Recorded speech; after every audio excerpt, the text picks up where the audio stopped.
listening, but thank you. I'm glad you're in a good mood. This is the dawn of a new era. President Biden has officially declared the COVID national emergency to be over. Now, he did do it about a year after the rest of us did, but I have to say, I learned a lot during the pandemic. I learned that the people who are most resistant to the government telling them what to do also happen to be the people who most need the government to tell them what to do. And ironically, are the same people who are most supportive of the government telling other people what to do. But it wasn't all bad. There were some positives. People helped each other. We found out who in our communities care about others. And maybe most importantly, we now have enough toilet paper to last the rest of our lives. I mean, I built a guest house out of it.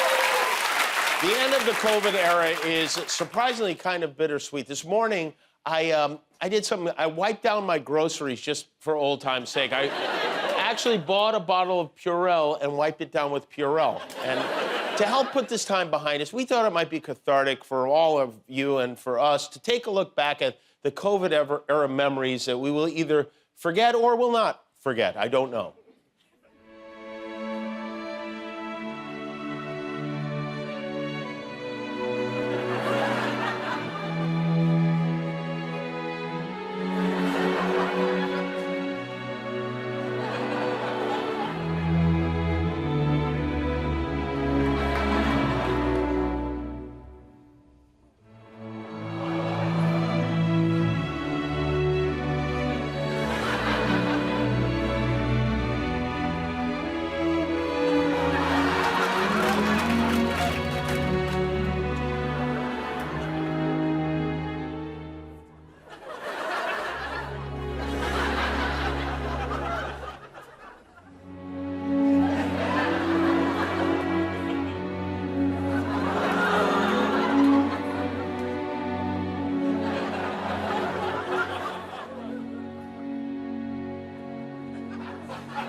That is the dude I will miss the most.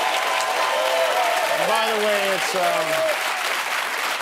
the state of emergency might be over, but COVID is still out there. At this point, it's kind of like a crazy ex. Like, you deleted her number, but you still have to worry you might run into her at a bar one night.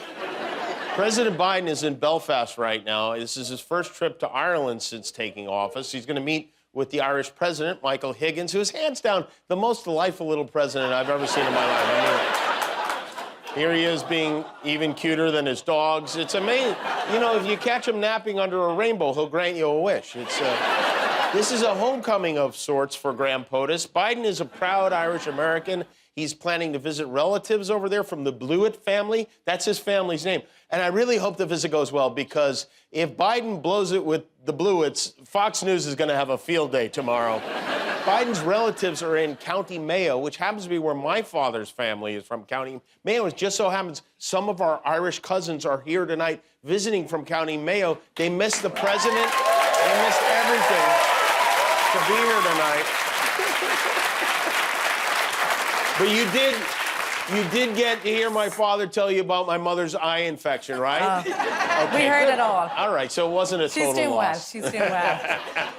You know, Joe Biden is actually a year younger than the president of Ireland, but still he's cooking up all sorts of newfangled ideas. The Biden administration wants to create a special press briefing room at the White House for social media influencers. That's right, a man who doesn't know the difference between hashtags and hash browns wants to welcome influencers into the White House, which I imagine might look something like this.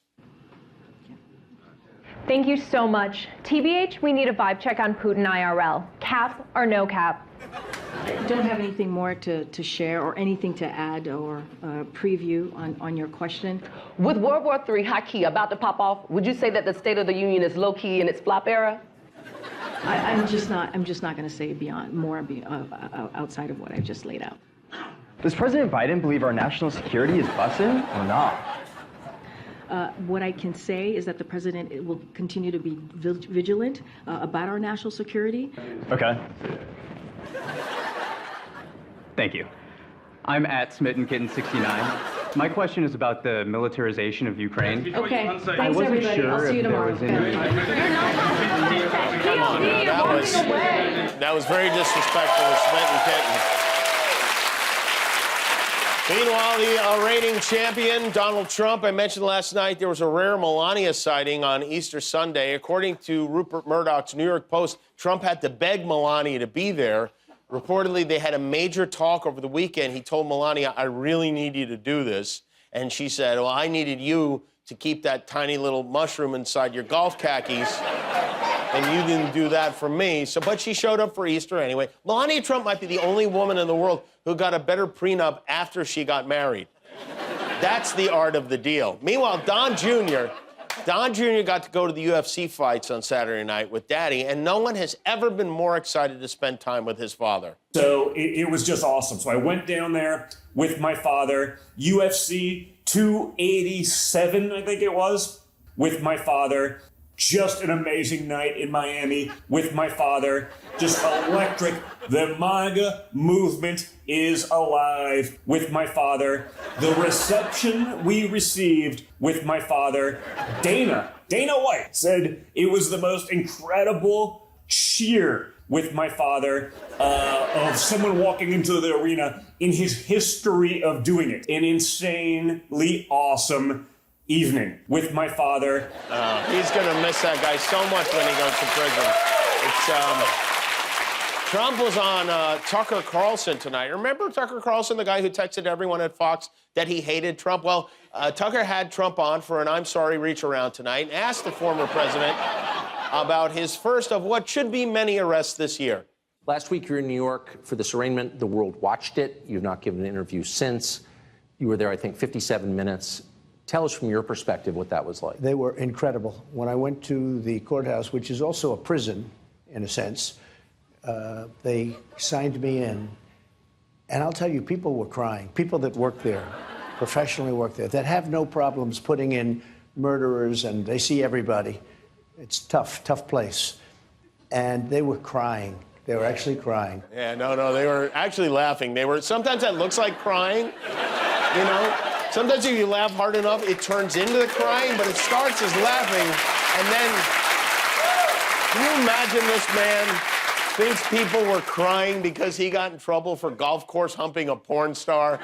It's mind-boggling, and it never stops. You know, the next election is still 573 days away. Trump's campaign is already breaking the rules. He's more than a month past the filing deadline to report his financial holdings to the FEC. He really is something. He just got indicted on 34 felony counts. He's facing, I don't know how many much bigger additional indictments. He can't even file his paperwork according to the law. It's like being in the back of a police car and stealing $1 out of the ashtray. But you know, Trump, even with a swarm of indictments on the way, he continues to insist he's done nothing wrong. So here's the story.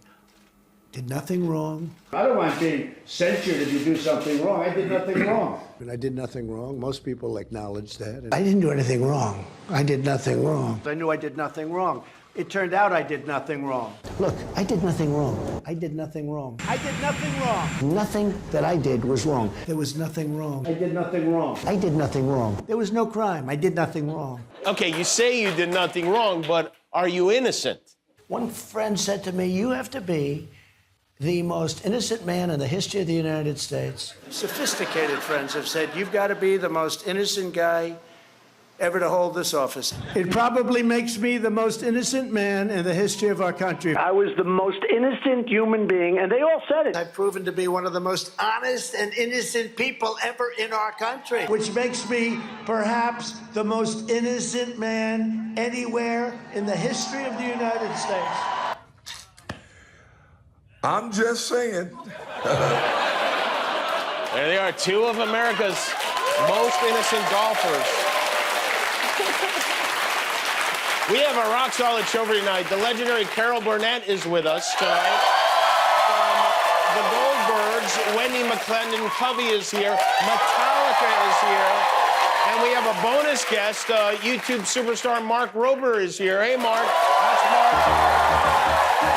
Mark, how you doing? Good to see you.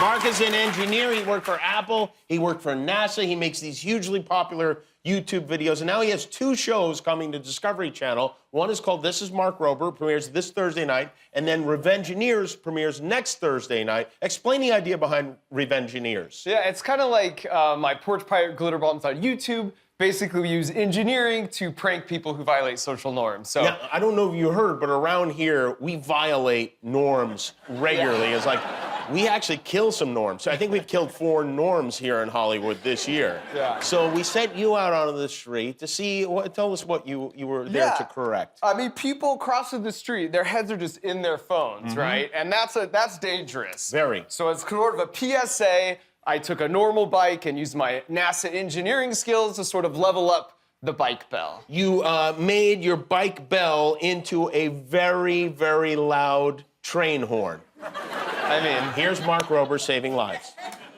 Each year, billions and billions of people are injured crossing the street because they're distracted on their phones. And today, we're gonna do something about it because I've got a bike and I've got a train horn.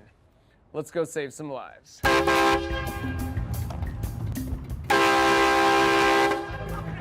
No phones in the intersection. Just kind of a safety thing with the city. Necessary? Yeah, oh. Was it necessary? It was. What? Yeah. Don't be this early this morning. All right? I'll come back after lunch. The good news is people are just so happy to learn about safety.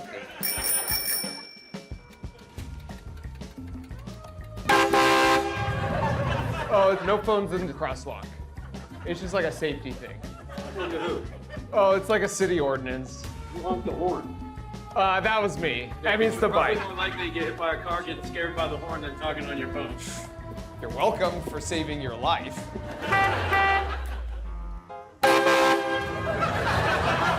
You're just on your phone in the crosswalk.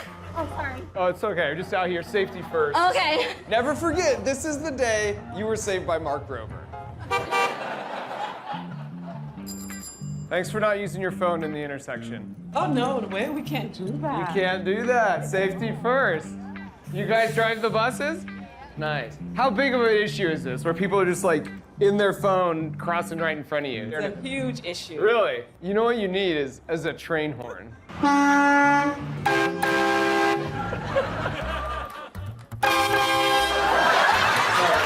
There's just no phones in the intersection. Yo! Wait, can I get a photo with you? Yeah. Oh my God! Who's on the phone there? I'm making some shirts for an upcoming fight. Whoa, don't hit me, I'm a nerd. No, y'all good, y'all good. All right. Thanks, you guys.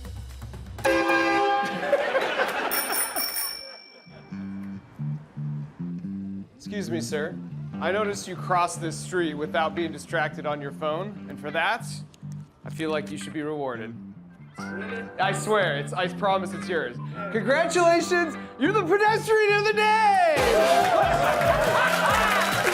God bless America, there you go, buddy. And that's what happens if you're a good pedestrian. I'm Mark Rober. You know, you can't be too careful. Thank you, Mark Rober, everybody.